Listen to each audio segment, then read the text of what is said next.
Hey guys, Frank Joseph here, aka Spaghetti Cowboy, and today I'm going to make a video showing y'all how to make your own rope halter, Spaghetti Cowboy style.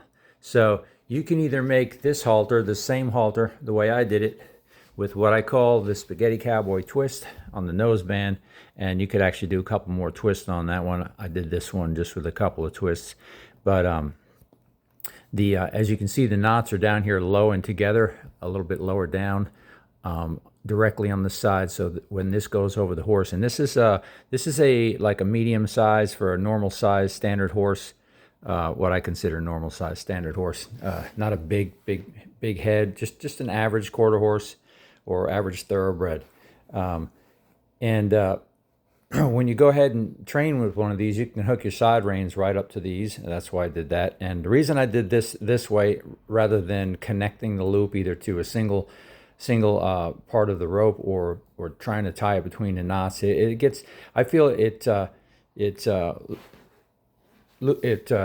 what do you call, lessens the integrity of the knot if you try to put something in between there, and it's just better this way. So for me anyway, it moves a little, it's a little pliable, but it will not come over these knots because of the size of the knots. With those double overhand knots, they make a pretty good size knot. They're pretty tight and firm. This is a really nice camo 1/4 inch rope that I use. It's a little hard to tie. If you use something like this, you can use any kind of rope that you prefer to make these. So, and as I'm making this and showing you how to make this, like I said before, you could either make it just with the knots up on the nose if you want. You just adjust your knots in the beginning, or you can bring them down here and use it the Spaghetti Cowboy way. I prefer, obviously, the Spaghetti Cowboy way, because I can use this halter just as a riding halter for lunging and or for training. Multi-purpose. And here's your 2 loops at the bottom with your Fyodor knot.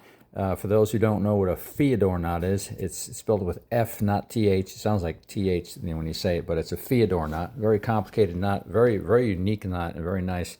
Hard to make. Once you get it down, it's not so bad. And again, it's easier to make with a either a thinner, slightly thinner, or a more pliable rope. This rope is a little difficult to work with, but not too bad.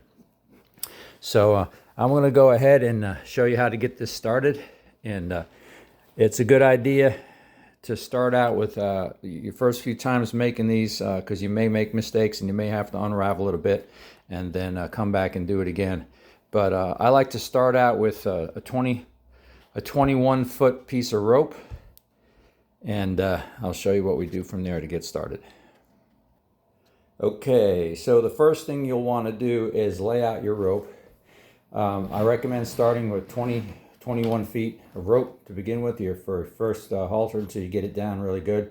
You can actually use a little bit less once you get good with it, but you don't want to get through making your whole halter and then end up a little short on the right end when you're finishing up the halter and you're out of rope for your where your tie off is going to be. So if you notice the way I got these laid out, so I've got 21 feet of rope. I already put my knots in these ones, but when you lay it down the way your horse halter is going to be made, that's going to be my noseband, obviously. On the left side is going to be the shorter side.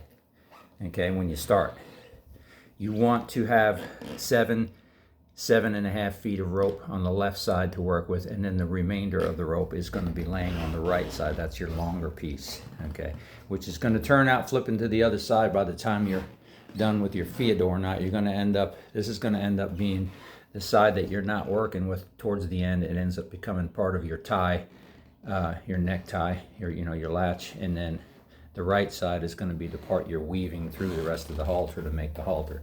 So as you can see, I've already got my loops made on this one. This is going to be 4 knots with the higher knots on the nose, and this is going to be my Spaghetti Cowboy version with the side pull, and I've got the loops in already. So this is where you want to put your loops in, just when you're tying your initial single overhand knots. You do your first knot first on the left, and you start working to the right. Throw your loop in there. You can do it afterwards too. do it after you do your double overhand knot. You need to have that loop in there before you start tying your final stages of the knot. So, but you can make your first loop, and then your second loop, third loop, and fourth loop if you want to, and then just weave the ring around through all your knots as you loosen them up. But it's kind of time consuming to do it that way. I like to just tie my first knot, throw a loop on, tie my second knot, work around, tie the third knot, throw a loop on, tie the fourth knot.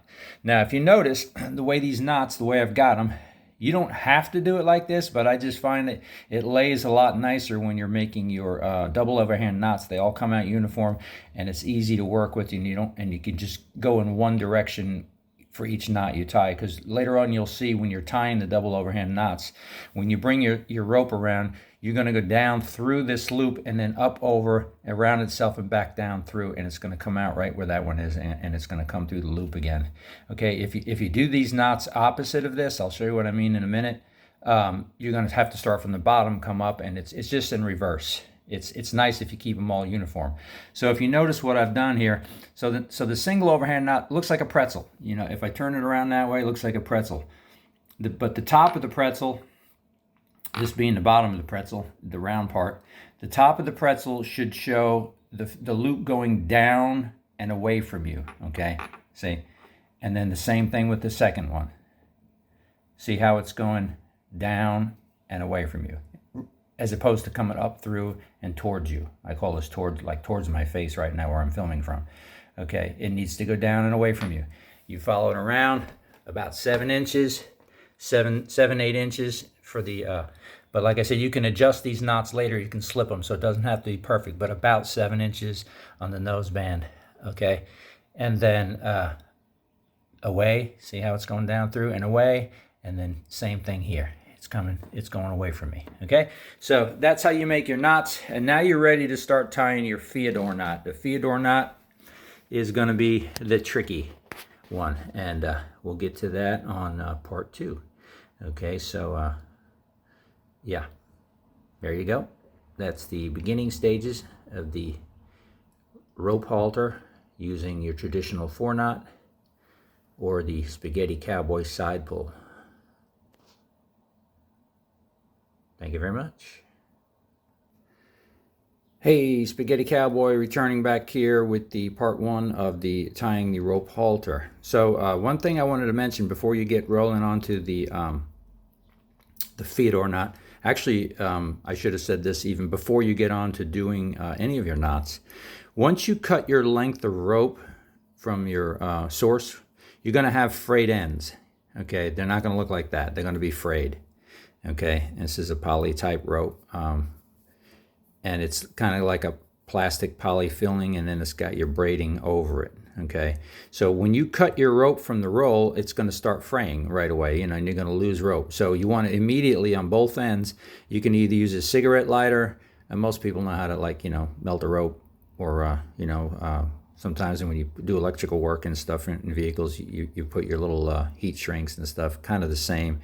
But you can use a cigarette lighter. I like to just go right to the stove because I have a flame stove, and I use either the back of a wrought iron pan, or I actually have grids on my stove that are fairly thick wrought iron. So just you know, heat up the end a little bit with a flame, and then immediately I just hold it down on the, it doesn't even make a noise like that, I'm just doing that.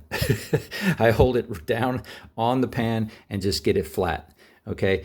And it works really good. It's nice and hard now, it's sealed, it's not gonna come apart on you. Now when you're done with your ropes and you put the two ends together, you can either tape them off or use some other type of wrap, or if you know how to do flashing is nice. But the easiest way to do it is you take your two pieces of rope, put them side by side, and you melt them together, and then you can just press it down and they'll kind of melt together a little bit. And then that'll hold fairly well, but I like to make it even a little bit better, and I just throw some electrical tape around both of them, tape it up nice and tight, about an inch from the bottom. Otherwise, if I'm getting real fancy for my Spaghetti Cowboy halters, I'll actually sew a piece of leather with a stitch down the middle. Kind of a more finished look that way. But this is just fine, just melting your ends. So, and now we can get on to tying our knots. Spaghetti Cowboy back here with the rope halter. Just a quick tip before we get started. I do not recommend doing this at all. You don't want to do any rope tying, especially something that's as difficult as this, with any cats around. Because that will make your project, trust me, go a lot slower. Just thought I'd throw a little Spaghetti Cowboy humor in there. Right? Push, push, push.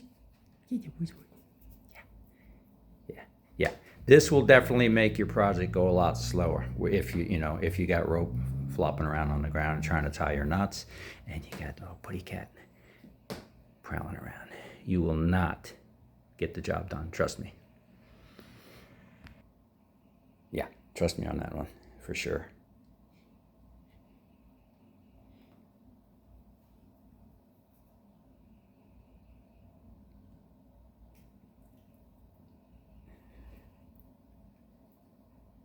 Okay, I gotta get some work done, cat. I gotta get some work done. There go my rope. There go my rope.